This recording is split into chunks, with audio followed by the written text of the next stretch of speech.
नमः पार्वती पतये हर हर महादेव।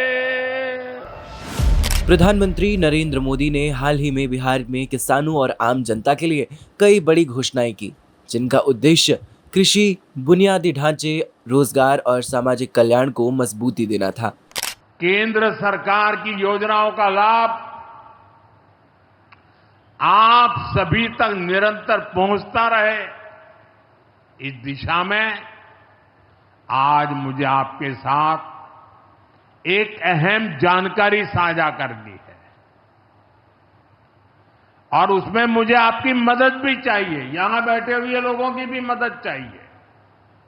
आपको पता है, जनधन योजना के तहत देश में 55 करोड़ गरीबों के बैंक खाते खोले गए। जिनको कभी बैंक का दरवाजा देखने का सौभाग्य नहीं मिला था, ऐसे 55 करोड़ लोगों के खाते, ये मोदी को जब से आपने काम करने का अवसर दिया ना, मैं ये काम कर रहा था। 55 करोड़। अब इस योजना को हाल ही में 10 साल पूरे हुए हैं। अब बैंकिंग क्षेत्र का कुछ नियम है। वो नियम ये कहते हैं कि 10 साल बाद बैंक खातों का दोबारा से केवाईसी करना जरूरी होता है। एक प्रक्रिया पूरी करनी होती है। अब आप बैंक में जाएं, करें या न करें, पहले सब आपको करना होता है। अब मैंने थोड़ा आपका भार कम करने का बीड़ा उठाया है, तो मैंने बैंक वालों से कहा कि लोग आएं, केवाईसी करें, अच्छी बात है। हमें नागरिकों को हमेशा जागृत रखना चाहिए, लेकिन हम क्या एक अभियान चला सकते हैं? मैं आज रिजर्व बैंक का, हमारे देश की सभी बैंकों का, बैंक के सभी कर्ता धर्ताओं का हृदय से अभिनंदन करना चाहता हूं। आज उन्होंने एक ऐसा काम उठाया है जो हमें गर्व से भर देता है। बैंक के लोग इस 10 करोड़ लोगों को, अरे 10 साल के बाद ये 55 करोड़ लोग अपना फिर से रिव्यू करें, इसलिए केवाईसी जो करना है, इस काम को पूरा करने के लिए 1 जुलाई से देश भर में बहुत बड़ा अभियान चल रहा है। हमारे बैंक स्वयं हर ग्राम पंचायत तक पहुंच रहे हैं, वहां पर जाकर के मेला लगाते हैं। अब तक ऐसी करीब 1 लाख ग्राम पंचायत में बैंक अपने कैंप, अपना मेला लगा चुके हैं। लाखों लोगों ने दोबारा अपना केवाईसी भी करा लिया है और ये अभियान आगे भी चलने वाला है। मैं ऐसे हर साथी जिसका जनधन खाता है, उससे आग्रह करूंगा कि वो फिर से अपना केवाईसी जरूर करा ले। साथियों, ग्राम पंचायतों में बैंक जो स्पेशल कैंप लगा रहे हैं, अभी भी लाखों पंचायतों का काम जारी है। मैं समझता हूं कि इन कैंप का फायदा उठाना चाहिए और उसके कई फायदे हैं। एक और फायदा भी है, इन कैंपों में प्रधानमंत्री सुरक्षा बीमा योजना, प्रधानमंत्री जीवन ज्योति बीमा योजना, अटल पेंशन योजना, ऐसी अनेक योजनाओं का रजिस्ट्रेशन भी हो रहा है।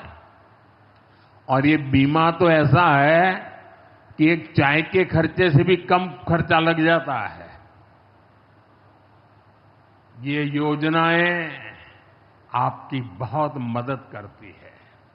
इसलिए बैंकों ने जो जितना बड़ा अभियान चलाया है, आप इसका बहुत फायदा लीजिए। पूरे देश के लोगों से मैं कहता हूं, आप इन कैंपों में जरूर जाइए। अब अगर आप अब तक इन योजनाओं से नहीं जुड़े हैं, तो उनके लिए रजिस्ट्रेशन करवाइए और अपने जनधन खाते का केवाईसी भी कराइए। मैं भाजपा के और एनडीए के सभी प्रतिनिधियों से कहूंगा कि वो ज्यादा से ज्यादा लोगों को इस अभियान के प्रति जागरूक करें। बैंकों से बात करें, कब कैंप कहां लगने वाला है, वो क्या मदद हम कर सकते हैं। हम सामने से होकर बैंकों के इतने बड़े काम में हाथ बटाएं, उनको मदद करें और ज्यादा से ज्यादा लोगों को, जहां भी कैंप लगता है उस इलाके के लोगों को इस अभियान से जोड़े। उन्होंने पीएम किसान सम्मान निधि योजना की 20वीं किश्त जारी करते हुए देश के 9.7 करोड़ किसानों को लगभग रुपए 20,500 करोड़ की राशि ट्रांसफर की। हर किसान को 2,000 रुपए की सहायता दी गई और इस बार जिन किसानों की फार्मर आईडी अभी तक नहीं बनी है, उन्हें भी किस्त का लाभ दिया गया है। लेकिन सरकार ने साफ कर दिया है कि अगली 21वीं किश्त से पहले फार्मर आईडी बनवाना अनिवार्य होगा। इस राशि का सीधा ट्रांसफर किसानों के बैंक खातों में हुआ, जिससे पारदर्शिता और समय की बचत सुनिश्चित हुई। हमारी सरकार निरंतर किसानों की खुशहाली के लिए काम कर रही है। पहले की सरकारों में किसानों के नाम पर हुई एक घोषणा भी पूरी होना मुश्किल होता था, लेकिन भाजपा सरकार जो कहती है वो करके दिखाती है। आज पीएम किसान सम्मान निधि सरकार के पक्के इरादों का उदाहरण बन चुकी है। भाइयों बहनों, आपको याद होगा 2019 में जब पीएम किसान सम्मान निधि शुरू हुई थी, तब सपा, कांग्रेस जैसे विकास विरोधी लोग, विकास विरोधी दल कैसी कैसी अफवाहें फैला रहे थे, लोगों को गुमराह कर रहे थे, किसानों को उलझन में डालते थे।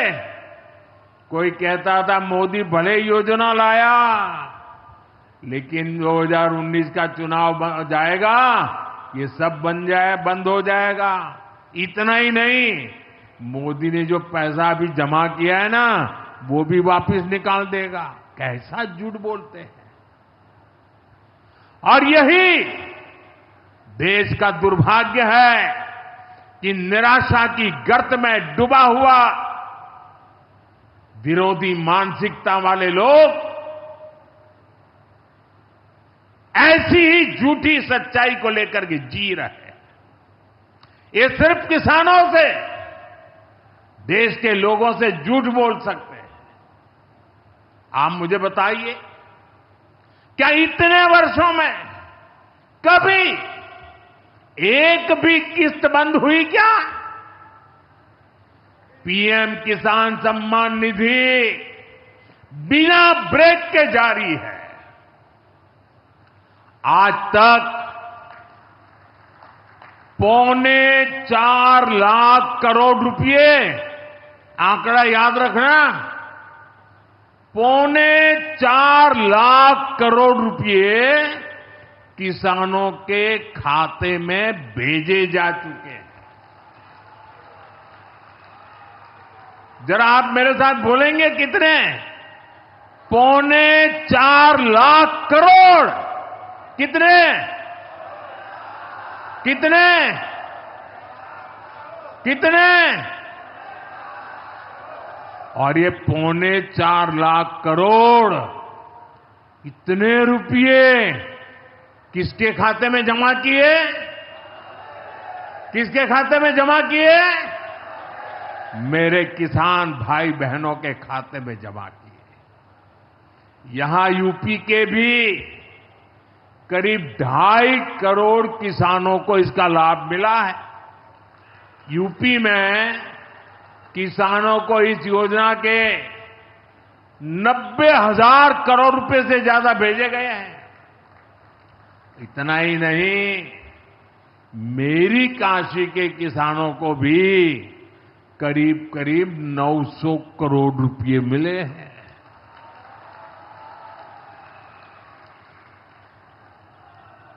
आपने ऐसा सांसद चुना कि आपके खाते में 900 करोड़ रुपया आया है। और इससे बड़ी बात, बिना किसी कट कमीशन के, कोई बिचौलिया नहीं, कोई कट नहीं, कोई कमीशन नहीं, कोई पैसे की हेरा फेरी नहीं, सीधे ये पैसे किसानों के खाते में पहुंचे हैं।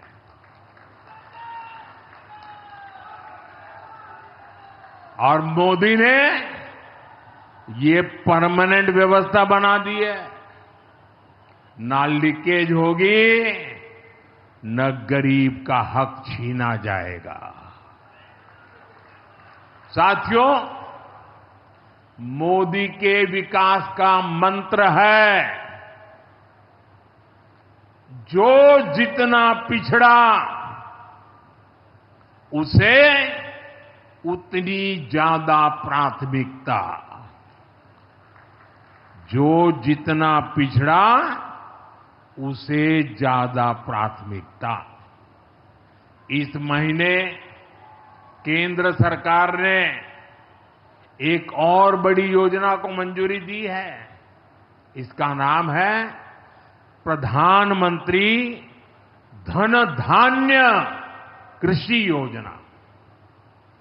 इस योजना पर 24,000 करोड़ रुपए किसानों के कल्याण के लिए, कृषि व्यवस्था के लिए, कृषि विकास के लिए 24,000 करोड़ रुपए खर्च किए जाएंगे। देश के ऐसे जिले जो पिछली सरकारों की गलत नीतियों के कारण विकास की राह में पिछड़ गए, पिछड़े रह गए, जो कृषि उत्पादन भी कम हो रहा है, जहां किसानों की आमदनी भी कम है, अरे कोई पूछने वाला नहीं था, उन जिलों पर प्रधानमंत्री धन धान्य कृषि योजना का फोकस होगा। इससे यूपी के भी लाखों किसानों को फायदा होगा। इस घोषणा के साथ ही प्रधानमंत्री मोदी ने बिहार के मोतिहारी में एक भव्य जनसभा को संबोधित करते हुए लगभग 7,200 करोड़ रुपए की विकास परियोजनाओं का उद्घाटन और शिलान्यास किया। इन परियोजनाओं में रेल लाइन की डबलिंग, नवीन अमृत भारत ट्रेनों की शुरुआत, प्रधानमंत्री आवास योजना के तहत हजारों लाभार्थियों को मकानों की चाबियां सौंपना और महिला स्व सहायता समूहों को 400 करोड़ रुपए से अधिक की सहायता राशि देना शामिल है। इस दौरान 4 नई अमृत भारत एक्सप्रेस ट्रेनों को हरी झंडी दिखाई गई, जिससे उत्तर बिहार और अन्य क्षेत्रों की कनेक्टिविटी को बड़ा फायदा होगा। सिर्फ विकास और बुनियादी ढांचे पर ही नहीं, प्रधानमंत्री नरेंद्र मोदी ने युवाओं के लिए भी बड़ा ऐलान किया। उन्होंने कहा कि 1 अगस्त 2025 से केंद्र सरकार उन युवाओं को 15,000 रुपए की आर्थिक सहायता देगी जो पहली बार प्राइवेट सेक्टर में नौकरी कर रहे हैं।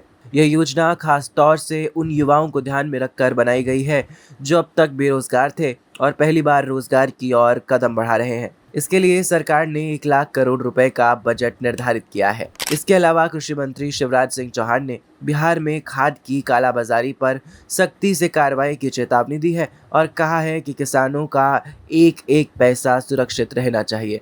उन्होंने बिहार में मखाना बोर्ड की स्थापना की भी घोषणा की ताकि मिथिलांचल क्षेत्र में मखाना की पैदावार, प्रोसेसिंग और ब्रांडिंग को राष्ट्रीय और अंतर्राष्ट्रीय स्तर पर बढ़ावा दिया जा सके। आत्मनिर्भर होने की दिशा में प्रधानमंत्री ने वोकल फॉर लोकल का मंत्र फिर एक बार दोहराया। काशी बौद्धिक जनों की नगरी है। आज जब हम आर्थिक प्रगति की बात कर रहे हैं तो मैं आपका ध्यान वैश्विक हालातों पर भी ले जाना चाहता हूं। आज दुनिया की अर्थव्यवस्था कई आशंकाओं से गुजर रही है। अस्थिरता का माहौल है।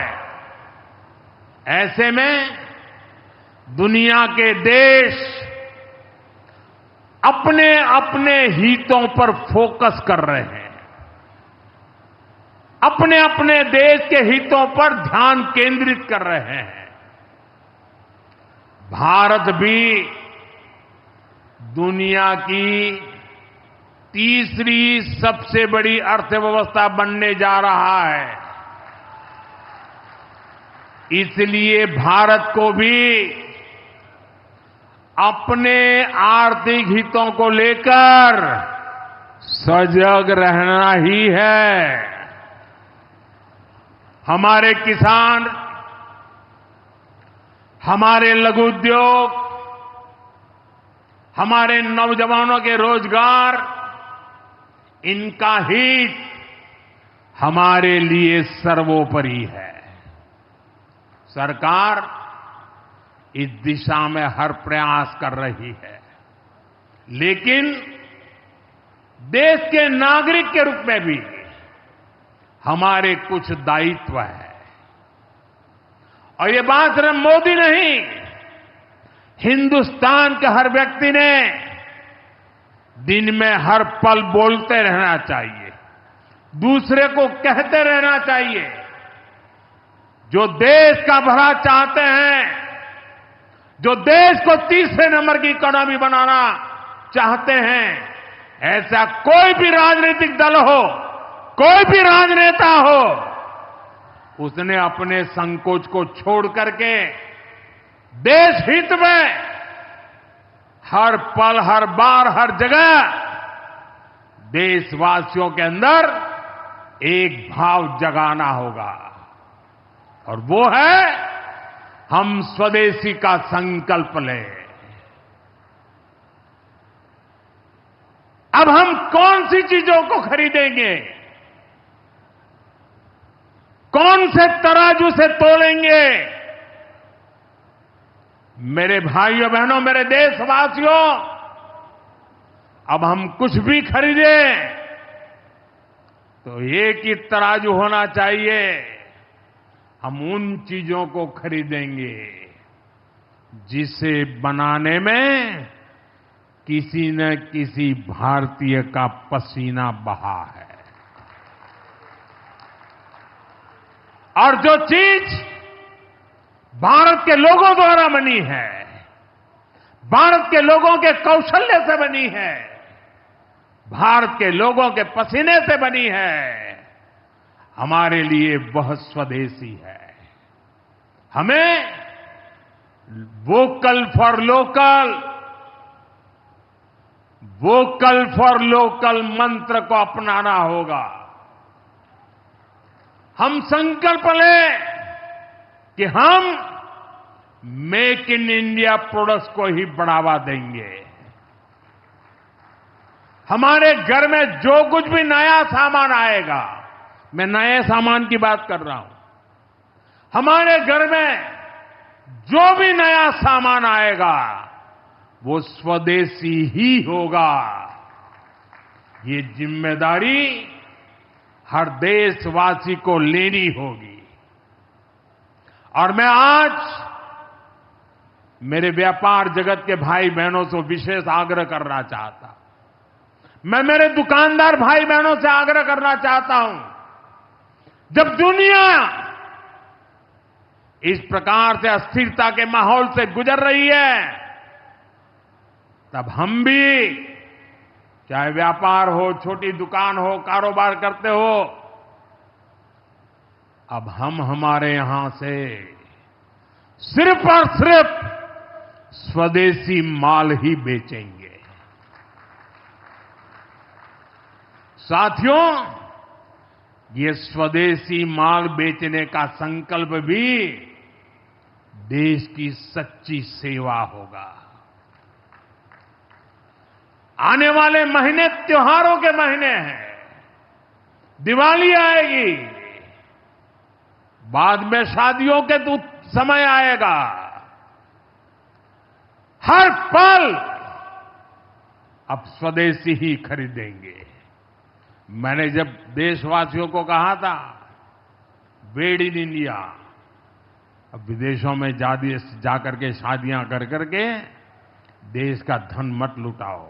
और मुझे खुशी है, कई नौजवान मुझे चिट्ठी लिखते थे कि हमारा परिवार तो विदेश में शादी करना तय किया था, लेकिन आपकी बात सुन करके अब हमने वहां का सारा कैंसिल कर दिया, थोड़ा खर्चा भी हो गया, लेकिन अब हम भारत में ही शादी करेंगे। हमारे यहां भी बहुत अच्छे स्थान है जहां शादी ब्याह हो सकता है। हर बात में स्वदेशी का भाव आने वाले दिनों में हमारा भविष्य तय करने वाला है दोस्त। और ये महात्मा गांधी को भी बड़ी श्रद्धांजलि होगी। साथियों, सबके प्रयास से ही विकसित भारत का सपना पूरा होगा। इन सभी घोषणाओं से यह जाहिर होता है कि प्रधानमंत्री मोदी की बिहार यात्रा केवल राजनीतिक नहीं बल्कि विकास, किसान कल्याण और युवाओं को सशक्त करने के एजेंडा पर निर्धारित है। केंद्र सरकार की यह रणनीति न केवल आर्थिक रूप से बिहार को मजबूती दे रही है, बल्कि आम जनता में विश्वास भी जगा रही है कि सरकार की योजनाएं अब जमीन तक पहुंच रही है, सीधी, तेज और पारदर्शी। Bureau report, PPM times.